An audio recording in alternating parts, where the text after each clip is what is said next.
கார்த்திகை மாதம் மாலை அணிந்தோம், கருப்பு உடையிலே கவலைய மறந்தோம், கெட்ட பழக்கத்தை அடியோடு மறந்தோம், ஐயனை காண விரதம் இருந்தோம். சபரிமலை வாசா உனக்கு சந்தனாபிஷேகம்.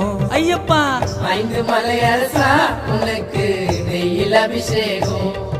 எங்க உள்ளமே உருகுதையா உன் பூமுகம் கண்டதுமே, மன கஷ்டங்கள் தீர்ந்ததையா உன் சரணத்தை சொன்னதுமே, என் நோய் நொடி பறந்ததையா பம்பை நதியினில் குளிச்சதுமே, என் கண்களும் கலங்குதையா உன் அழகிய திருவடியில்.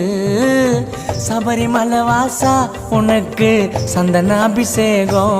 பாடுங்கோ 5 மலை அரசா உனக்கு நெய்யில் அபிஷேகம். தோம் தோம் தத்தி தோம் சாமி திண்டகத்தோம் ஐயப்ப திண்டகத்தோம்.